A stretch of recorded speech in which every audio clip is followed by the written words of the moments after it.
तो गाइस स्वागत है आपका इस सीरीज के अंदर। अगर आपने इससे पिछली वाली वीडियो नहीं देखी है तो आप जरूर वॉच करें। एंड आज हम देखने वाले हैं वेरिएबल्स और डेटा टाइप। ठीक है, तो चलिए स्टार्ट करते हैं। तो गाइस इससे पिछली वाली वीडियो में आपने देख ही लिया होगा कि हम प्रिंट हेलो वर्ल्ड कैसे कराते हैं। तो आज जो हम देखने वाले हैं वो देखने वाले हैं वेरिएबल और डेटा टाइप। ठीक है, तो चलिए स्टार्ट करते हैं। अगर आपको फाइल बनानी नहीं आती तो बेसिकली आप यहाँ देख सकते हैं, यहाँ एड फाइल का ऑप्शन मिलेगा आपको। बस यहीं पर सिंपल क्लिक कीजिए और यहाँ कुछ भी नाम रख सकते हैं। बेसिकली जरूरी नहीं कि आप इंडेक्स में नहीं रखें। ठीक है, मैं इसको कुछ भी नाम रख सकता हूँ। बेसिकली मैं boy.py, देखो py लिखना जरूरी है क्योंकि पाइथन फाइल का जो है वो एक्सटेंशन है। ठीक है, तो एक दो बार और प्रिंट हेलो वर्ल्ड करा के देख लेते हैं। ठीक है, तो बेसिकली मैं लिखूंगा प्रिंट हेलो वर्ल्ड। ठीक है, बेसिकली ये जरूरी नहीं कि आप हेलो वर्ल्ड ही लिखें। ठीक है, यहाँ पे आप कुछ भी प्रिंट करा सकते हैं। बेसिकली मैं आप यहाँ पे अपना नाम भी प्रिंट करा सकते हैं। बेसिकली मैं राज बोलूंगा तो ये राज प्रिंट कर देगा। ठीक है, एंड एक और चीज, अगर आप 2+3 को अगर प्रिंट कराएं तो आप देखिए यहाँ 5, एंड अगर मैं 2 × 3 करूं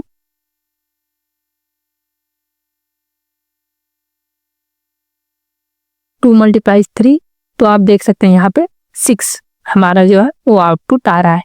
बेसिकली हम यहाँ पे कुछ इनपुट दे रहे हैं, जो मशीन है हमारी वो कुछ आउटपुट हमें दे रही है। बेसिकली मैंने इसको बोला प्रिंट 2 × 3, तो ये मेरा इनपुट है एंड जो मशीन ने दिया वो मेरा उसका आउटपुट है। ठीक है, तो देखो अब देखते हैं कि वेरिएबल्स क्या होते हैं।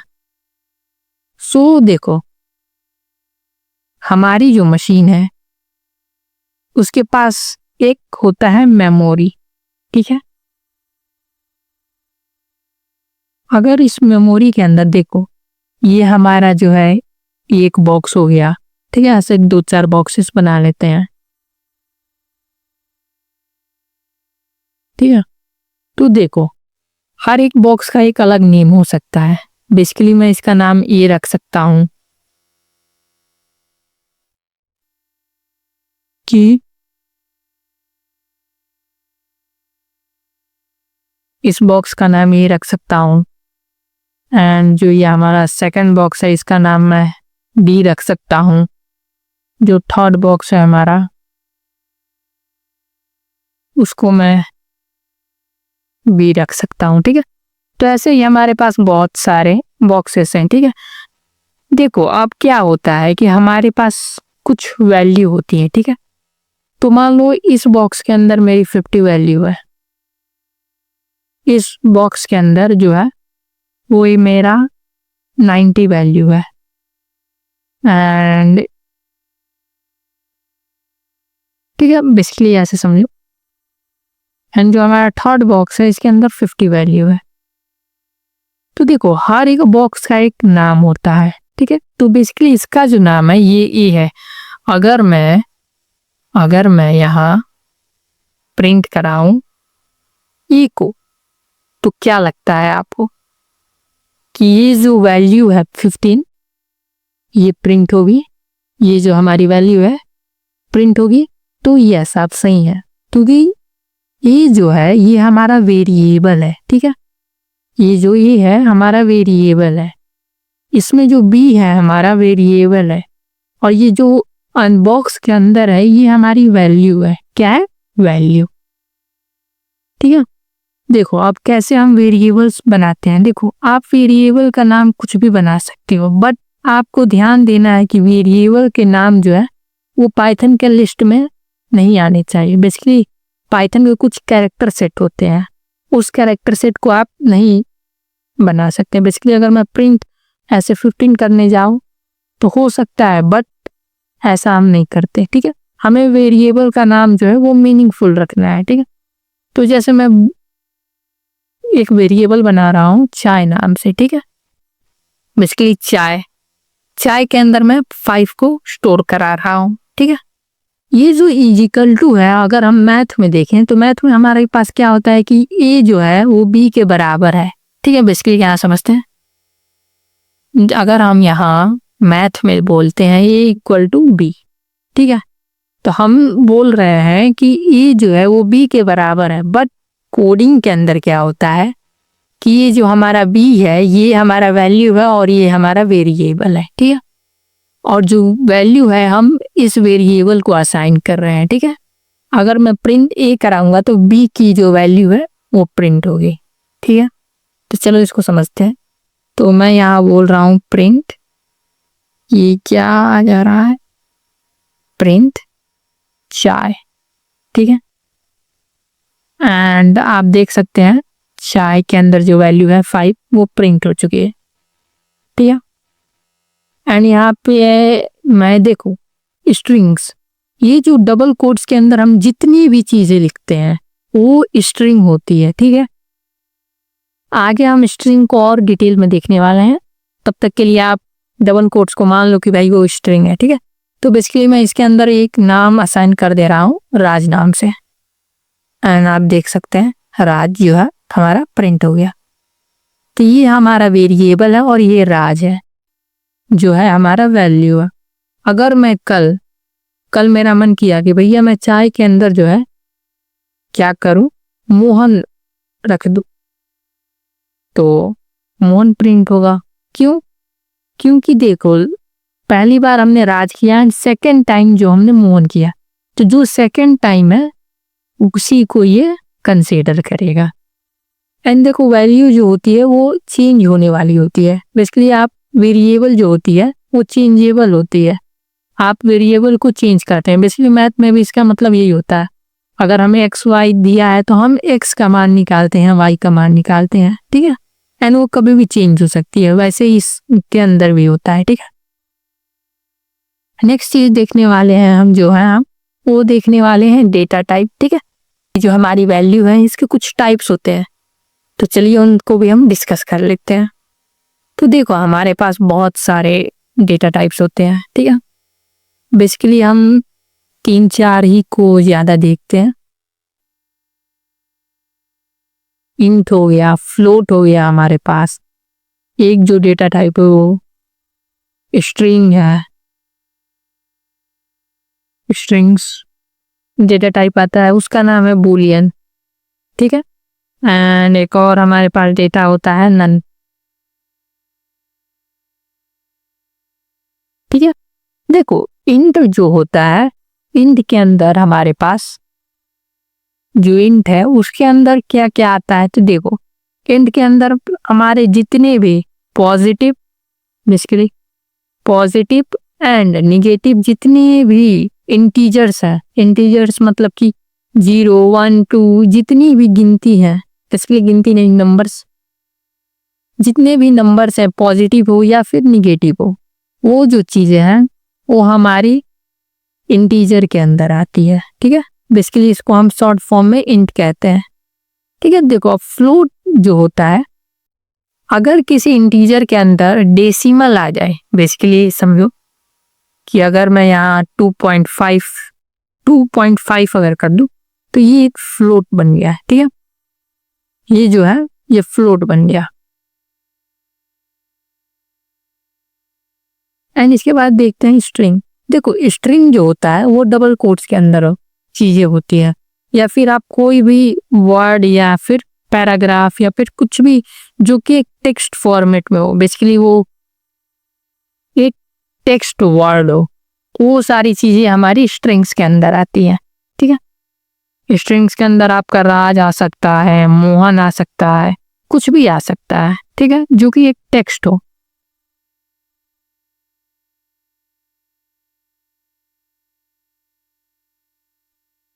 एंड स्ट्रिंग्स जो होता है उसको हम हमेशा जो है वो डबल कोट्स के अंदर लिखते हैं, ठीक है। ऐसे डबल कोट्स के अंदर ही हम स्ट्रिंग्स को हमेशा लिखते हैं। एंड बूलियन, देखो बूलियन जो होता है वो या तो ट्रू हो सकता है या फिर फॉल्स हो सकता है। बेसिकली बूलियन में ट्रू या फॉल्स यही दो वैल्यू होती है, या तो ट्रू या तो फॉल्स, ठीक है, या तो ट्रू या फिर फॉल्स।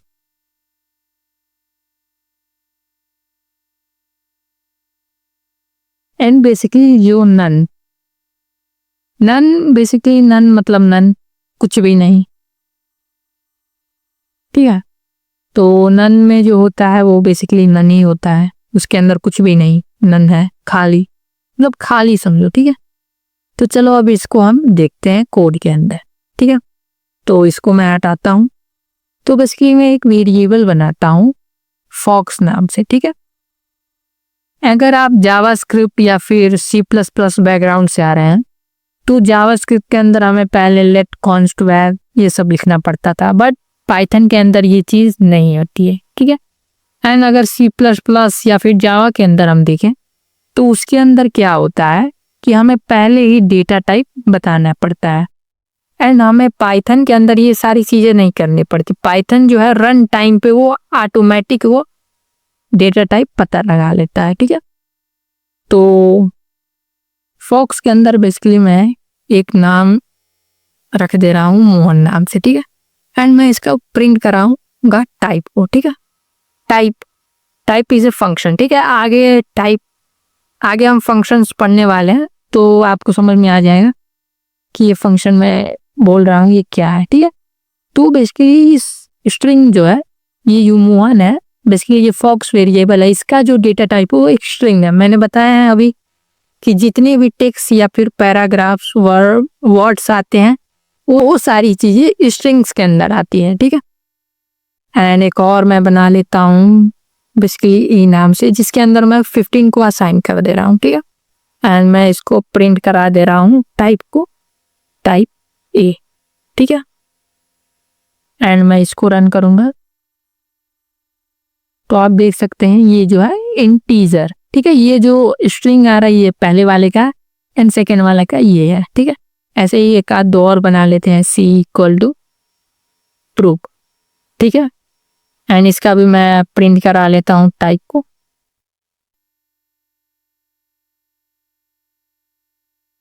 एंड ऐसे ही मैं डी नाम से भी एक वेरिएबल बनाता हूँ जिसके अंदर बेसिकली मैं 2.6 रख दे रहा हूँ एंड प्रिंट करा रहा हूँ टाइप जो कि डी का। एंड ऐसे ही मैं एक ई नाम का वेरिएबल बना रहा हूँ जिसके अंदर बेसिकली मैं नन, एंड इसका जो मैं प्रिंट कराऊंगा इसका डेटा टाइप तो type D E, sorry E, and इसको मैं रन कर दूंगा। देखो आप देख सकते हैं पहले जो है हमारा मोहन वाला इसका जो है स्ट्रिंग है, बेसिकली इस वेरिएबल का नाम फॉक्स है, एंड सेकेंड जो हमारा ये वेरिएबल है उसका टाइप इंटीजर है। ठीक है, एंड सी जो हमारा वेरिएबल है इसका जो डेटा टाइप है वो बुलियन है, एंड डी जो हमारा डेटा टाइप है उसका फ्लोट है। क्यों? क्योंकि वो डेसिमल में है। एंड जो हमारा फिफ्थ है ई, उसका जो टाइप है वो नन डेटा टाइप है। तो बेसिकली यही सारे डेटा टाइप्स होते हैं पाइथन के अंदर।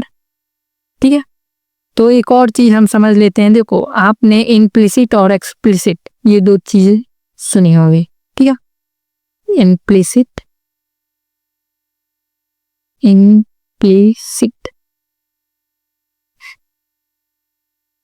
एंड जो हमारा सेकंड चीज है वो है एक्सप्लिसिट। ने पाइथन के अंदर कोड अभी लिखा है, तो जब हम वेरिएबल कोई क्रिएट कर रहे हैं, बेसिकली यहाँ पे हमने जब वेरिएबल क्रिएट किया है तो यहाँ पे जब हमने एक वेरिएबल क्रिएट किया है कहीं पे भी हमने बताया है कि ये जो है वेरिएबल इसका जो डेटा टाइप है वो इंटीजर है या फिर बुलियन है? हमने तो बताया ही नहीं है। ये क्या हो रहा है, ये रन टाइम पे ऑटोमेटिक पता कर ले रहा है कि इसका जो डेटा टाइप है वो क्या है। ठीक है, एंड एक्सप्लिसिट के अंदर क्या होता है कि एक्सप्लिसिट के अंदर हमें पहले ही डेटा टाइप को डिफाइन करना पड़ता है। ठीक है, तो अगर मैं एग्जांपल लूँ तो बेसिकली मुझे पहले बताना पड़ता है इंट, ये एक वेरिएबल जो है इंटीजर टाइप का होगा, इसके अंदर जो होगा 10 होगा। हमें ऐसा कुछ कोड लिखना पड़ता है एक्सप्लिसिट के अंदर, बट हमारे पास इम्प्लिसिट है जिसके अंदर हमें सिर्फ नॉर्मली जैसे हम =10 ऐसे हमने लिख दिया तो ये ऑटोमेटिक डिटेक्ट कर लेगा कि हाँ कैसे इसको रन करना है। एंड ऑटोमेटिक वो पता लगा लेगा कि इसका डेटा टाइप क्या है। ठीक है, तो एक्सप्लिसिट के अंदर जो लैंग्वेजेस हमारी आती हैं वो होती है हमारी C++, जावा जैसी लैंग्वेजेस आती है। एंड जो इम्प्लिसिट है हमारा, उसके अंदर हमारा सबसे पहले तो पाइथन ही है एंड सेकेंड जो है जावास्क्रिप्ट है। ठीक है, सो समझ सकते हो आप। तो देखो एक और चीज देखो, अगर मैं एक वेरिएबल बना रहा हूँ ए नाम से जिसके अंदर मैं 10 रख रहा हूँ एंड एक जो है कैपिटल ए के अंदर मैं 15 रख रहा हूँ, अगर मैं प्रिंट कराऊं ए को तो आप देख सकते हैं 10 प्रिंट हुआ। अगर वही मैं कैपिटल ए को प्रिंट कराऊं तो आप देख सकते हैं 115। ठीक है, तो देखो जो हमारी पाइथन लैंग्वेज है वो केस सेंसिटिव होती है। अब ये केस सेंसिटिव क्या होता है, कुछ लोग कंफ्यूज हो रहे हैं। तो देखो पाइथन के अंदर कैपिटल ए और स्मॉल ए ये दोनों अलग अलग वेरिएबल है। ठीक है, अगर मैं मेमोरी का एग्जांपल दूं तो ये जो हमारा स्मॉल ए एक अलग मतलब मेमोरी के अंदर स्पेस ले रहा है एंड यहाँ पे जो हमारा कैपिटल ए है वो एक अलग स्पेस ले रहा है। सो अगर मैं स्मॉल को प्रिंट कराऊंगा तो स्मॉल ही आएगा एंड अगर मैं कैपिटल वाले को प्रिंट कराऊंगा तो कैपिटल के अंदर जो वैल्यू होगी वही आएगी। ठीक है, और जो हमारा वेरिएबल है उसको हम कभी भी चेंज कर सकते हैं। बेसिकली जो स्मॉल ए है इसको कल मैं अगर कहूँ कि इसको कर दो 16, ठीक है, तो ये जो है 16 हो जाएगा। ठीक है, सॉरी ये स्मॉल ए को अगर मैं करूँ तो ये 16 हो जाएगा। ठीक है, अगर मान लो कल बेसिकली मैं यहाँ पे क्या कर रहा हूँ, सो समझे मैं एक एज नाम का वेरिएबल बना रहा हूँ जिसके अंदर मैं इस समय मेरी जो एज है वो मान लो 29 है। ठीक है, एंड मैं प्रिंट करा रहा हूँ अपनी एज को।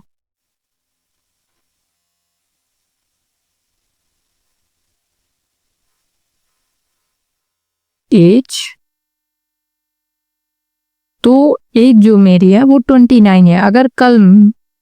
अगर मैं कल बोलूं कि एज के अंदर जो है वो 45 को ऐड कर दो, ठीक है, तो वो 45 जो है वो एज वेरिएबल के अंदर ऐड हो जाएगा। ठीक है,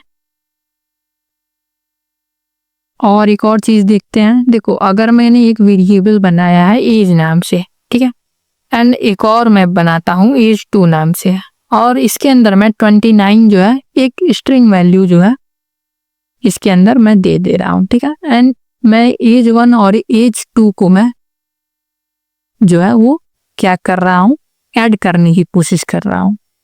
तो आप देख सकते हैं मुझे जो है एक एरर मिला है। ठीक है, क्यों? क्योंकि एक जो हमारा डेटा टाइप है उसका एक इंटीजर है एंड दूसरा जो मेरा डेटा टाइप है वो एक स्ट्रिंग है। तो बेसिकली कहने का मतलब ये है कि हम इंटीजर को इंटीजर के साथ ऐड कर सकते हैं, ना कि कोई स्ट्रिंग के साथ। तो अब हम देखते हैं पाइथन के अंदर कमेंट्स क्या होते हैं। देखो कमेंट्स पीस ऑफ कोड होता है जिसको कि जो है हमारा जो इंटरप्रेटर है वो इग्नोर करता है।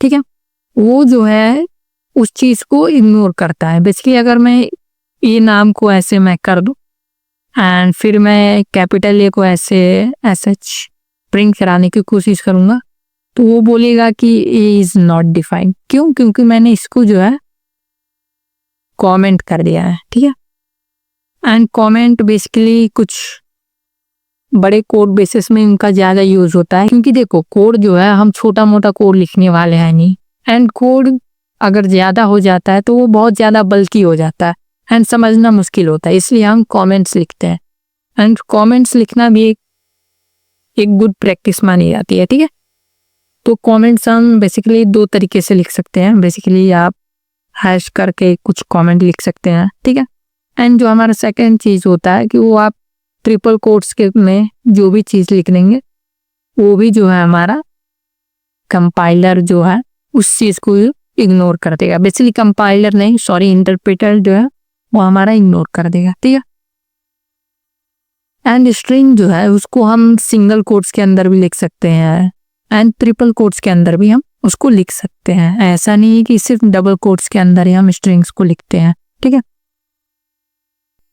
एंड एक और कॉन्सेप्ट हम देखते हैं, ठीक है। तो अगर मान लो मैं इस प्रिंट एज के अंदर, सॉरी, एज वेरिएबल को मैं प्रिंट करा, एज 2 को मैं प्रिंट कराऊंगा एंड एज 2 के अंदर मैं कोई एक वेरिएबल भी पास कर सकता हूँ। बेसिकली मैं क्या कहने की कोशिश कर रहा हूँ, देखो कि मेरे पास जो है वो एक एज नाम का वेरिएबल है, ठीक है, एंड उस वेरिएबल को मैं एज 2 को जो है असाइन कर दे रहा हूँ। अगर एंड फिर मैं एज 2 को अगर प्रिंट कराऊंगा तो जो हमारी एज के अंदर जो वेरिएबल, बेसिकली जो हमारे एज वेरिएबल के अंदर वैल्यू है वही एज 2 के अंदर भी आ जाएगी। तो गाइस आज की वीडियो में इतना ही, मिलते हैं नेक्स्ट वीडियो के अंदर, तब तक के लिए बाय गाइस।